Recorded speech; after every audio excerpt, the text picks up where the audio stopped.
오늘 하나님께서 우리에게 주시는 말씀 함께 읽겠습니다. 사도행전 15장 30에서 41절까지의 말씀입니다. 그들은 전송을 받고 안디옥으로 내려가 신자들을 불러 모은 후 편지를 전해 주었습니다. 그 사람들은 이것을 읽고 그 격려의 말씀에 기뻐했습니다. 유다와 실라도 예언자였기 때문에 여러 가지 말로써 그 형제들을 격려하고 힘을 북돋워 주었습니다. 그들은 안디옥에 얼마 동안 머물러 있다가 평안히 가라는 형제들의 전송을 받고 그들을 파송한 예루살렘으로 돌아갔습니다. 그리고 바울과 바나바는 안디옥에 계속 머물러 있으면서 다른 많은 사람들과 함께 주의 말씀을 가르치고 전했습니다. 며칠이 지나자 바울이 바나바에게 말했습니다. 우리가 주의 말씀을 전했던 도시마다 모두 다시 방문해 그들이 어떻게 지내고 있는지 알아봅시다. 바나바는 마가라고도 하는 요한을 함께 데리고 갈 생각이었지만 바울은 그를 데려가는 것이 현명한 처사가 아니라고 생각했습니다. 마가 요한은 전에 밤빌리아에서 그들을 떠나 그 사역에 끝까지 함께하지 않았기 때문입니다. 이 일로 심한 말다툼 끝에 바울과 바나바는 서로 갈라서게 됐습니다. 바나바는 마가를 데리고 배를 타고 키프로스로 갔습니다. 바울은 신라를 선택해 주의 은혜를 간구하는 형제들의 환송을 받으면서 안디옥을 떠났습니다. 바울은 시리아와 길리기아를 거쳐가면서 교회들을 강건케 했습니다. 아멘.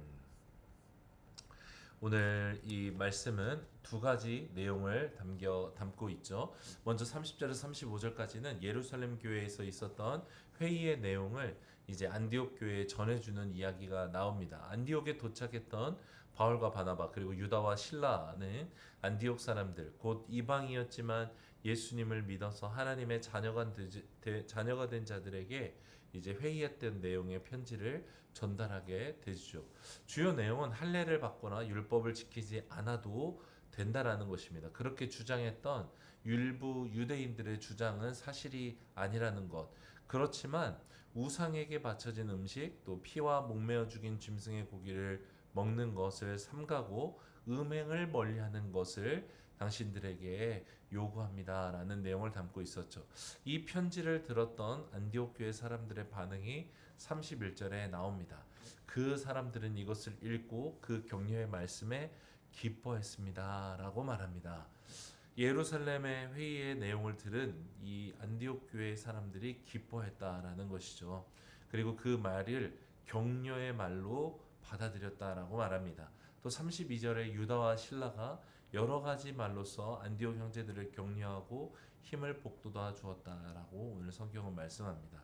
여러분 예루살렘 교회에서 회의에서 결정됐던 사항의 주요한 내용은 무엇입니까?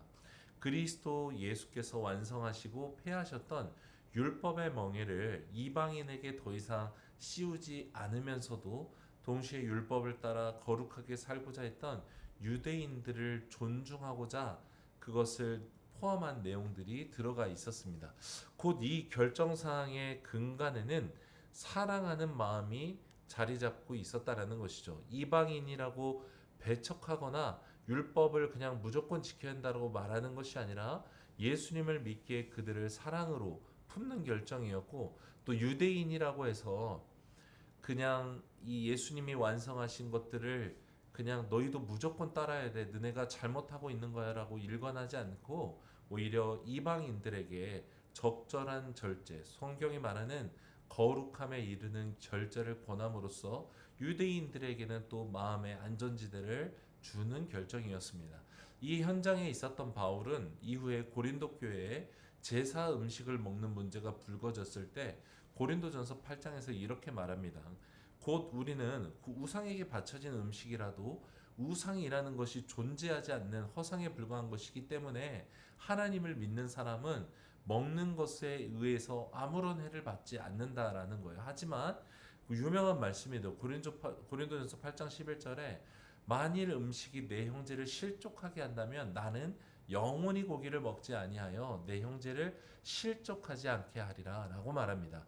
무엇이든지 먹을 수 있는 자유가 있지만 형제를 사랑하기 때문에 그 형제가 실족하지 않도록 하기 위해서 자기의 자유를 제한하겠다라는 것입니다. 기준이 무엇입니까? 사도 바울이 말하는 이 율법에서 자유케 된 그리스도인의 이 자유가 사랑에 의해서 제한받기를 원한다라는 거예요. 기준은 사랑입니다. 사랑에는 절제가 필요하고 희생이 필요합니다. 사랑은 지식이 아니죠. 전통도 아닙니다. 맞고 틀리고로 판결하는 문제가 아닙니다. 여러분, 우리가 간혹 하나님을 믿으면서 맞고 틀리고 이게 전통적으로 우리가 해왔던 것이고 아니고로 사람들을 또 하나님을 판단하려 들 때가 많습니다. 그게 아니라는 것이죠. 여러분, 그렇게 행하는 것이 바로 율법으로 구원을 얻으려고 하는 것과 다르지 않습니다. 우리는 율법으로서 구원을 얻은 자들이 아니라 사랑으로서 구원받은 자라는 것을 명심해야 합니다. 그래서 사랑으로 생각하고 사랑으로 사람을 대해야 합니다.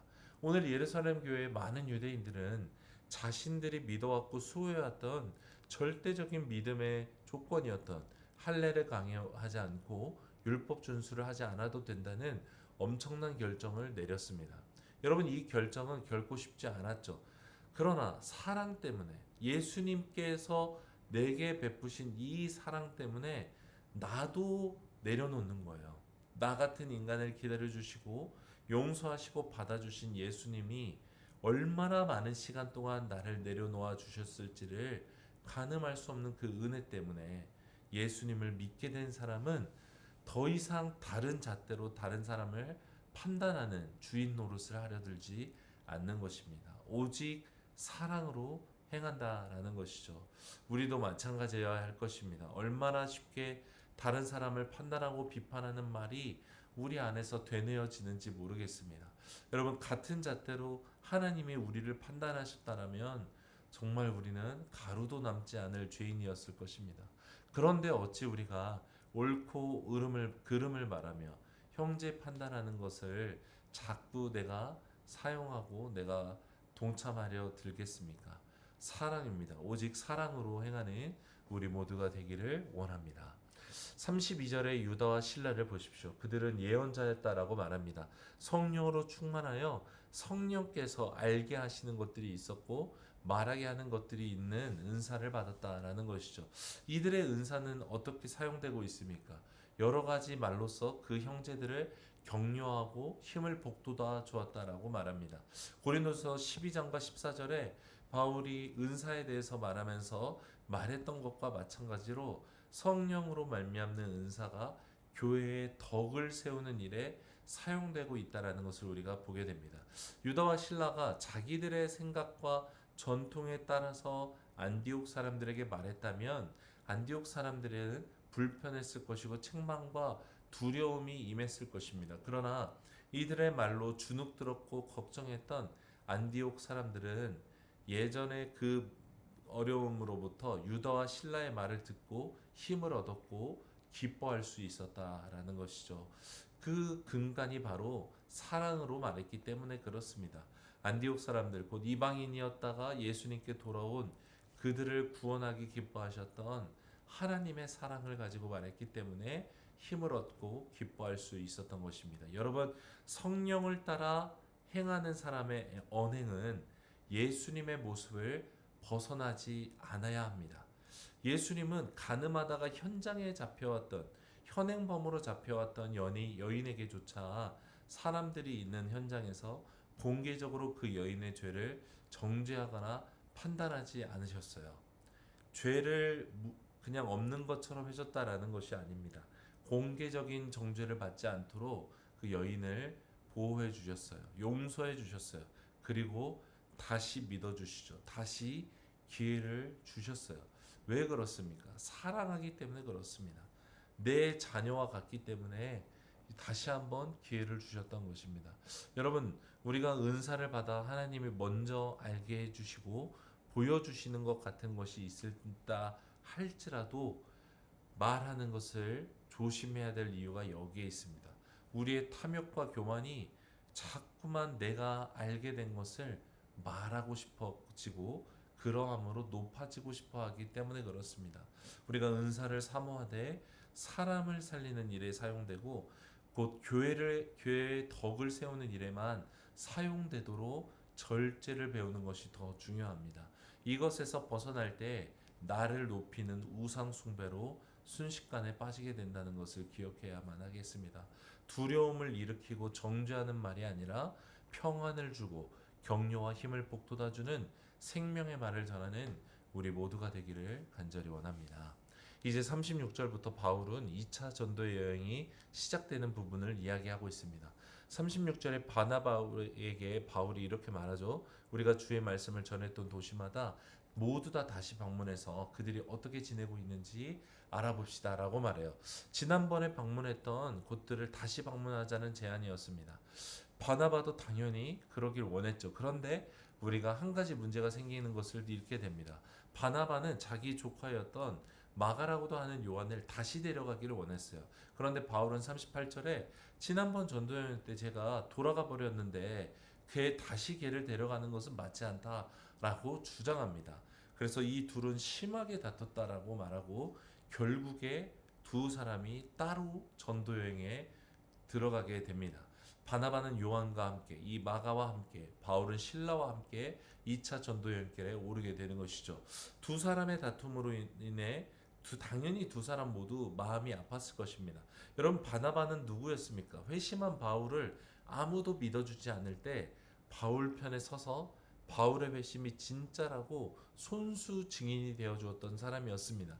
그런데 마가 때문에 이 둘의 동행이 어그러진 것입니다.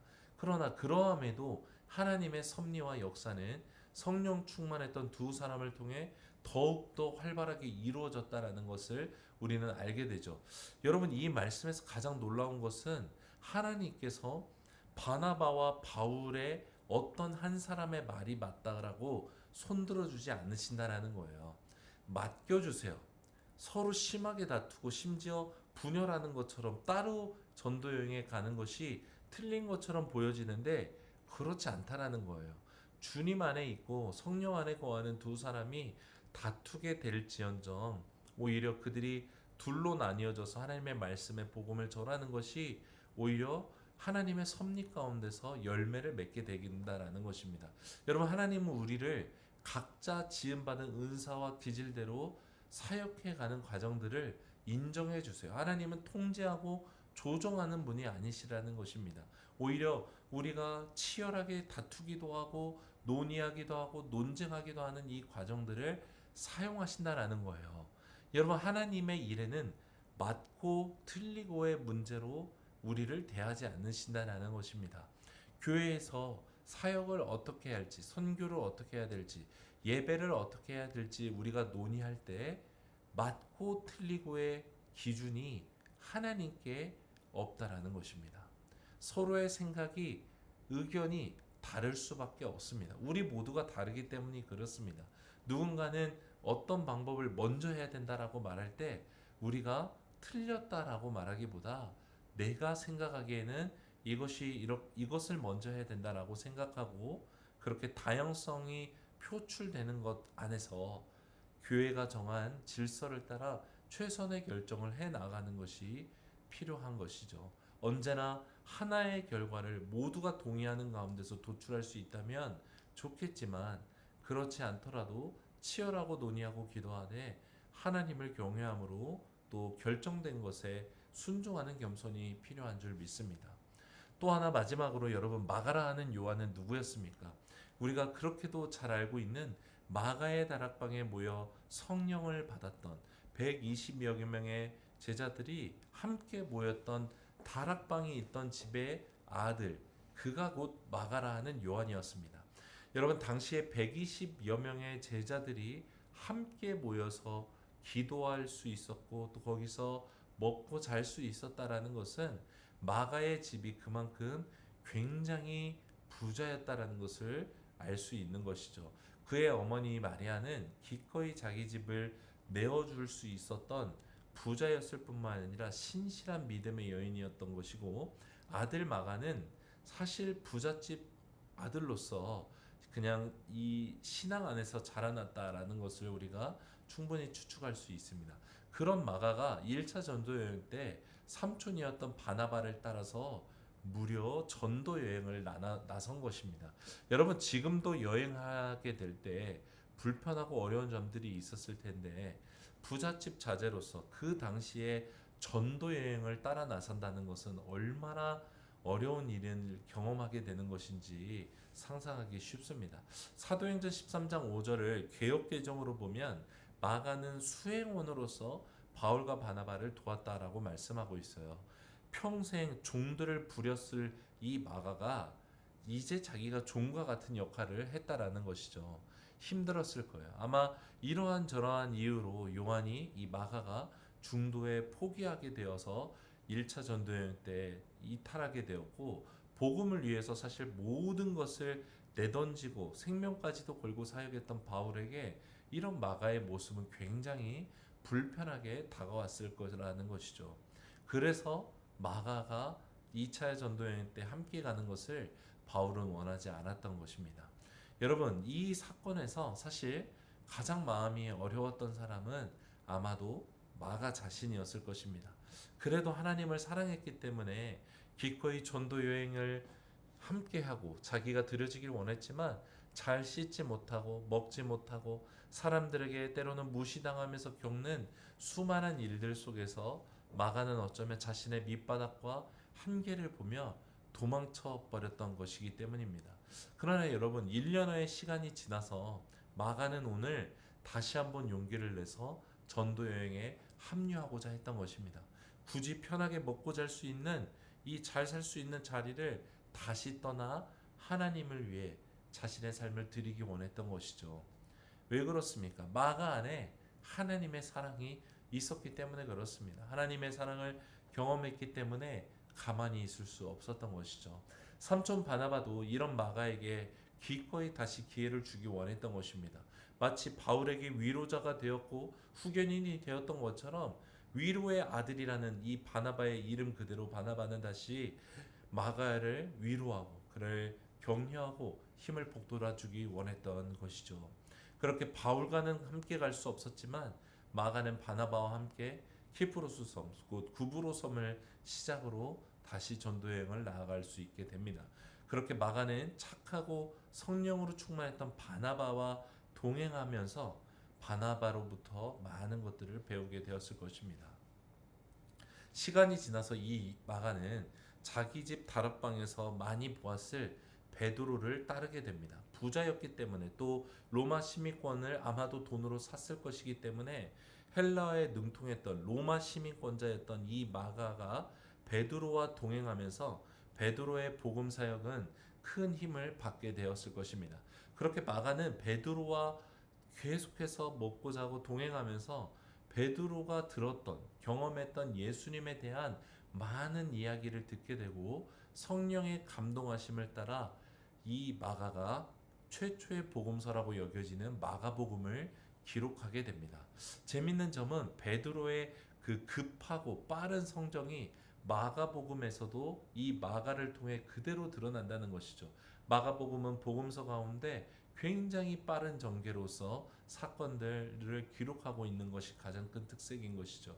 베드로와 마가가 얼마나 친밀한 관계를 갖게 되었는지를 보여줍니다. 베드로전서 5장 13절에 베드로가 이 마가를 내 아들이라고 칭해요. 아마도 3, 40살의 차이가 났을 이 마가가 얼마나 신실하게 베드로를 보살피면서 함께 이 복음을 전하는 일에 들여졌는지를 엿볼 수 있는 표현입니다. 여러분, 마가가 바울에게서 내쳐졌을 때 바나바가 이 마가를 같이 동행하지 않았다라면 이 마가는 이렇게 성장할 수 없었을 것입니다. 사실 우리가 지금까지 이 믿음을 지키고 믿음의 사람으로 자라날 수 있었던 것은 바나바와 같은 믿음의 선배가 있었기 때문에 그렇습니다. 그 사람이 나를 받아주고 기다려주고 끝까지 사랑해 주었던 경험 때문에 우리가 사실 자라날 수 있었던 것이죠. 여러분, 1대1 사역이 왜 귀합니까? 왜 1대1 사역을 통해 많은 사람들이 변화를 경험할까요? 지식의 전달이 아니어서 그렇다라고 믿습니다. 16주라는 이 긴 시간의 사랑의 경험이 우리를 변화되게 하는 것이죠. 사람이 변하고 자라나게 되는 것입니다.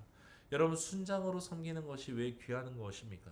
당연히 쉬고 싶고 집을 오픈한다는 것이 쉽지 않은데도 사랑으로 헌신하기 때문에 그렇습니다.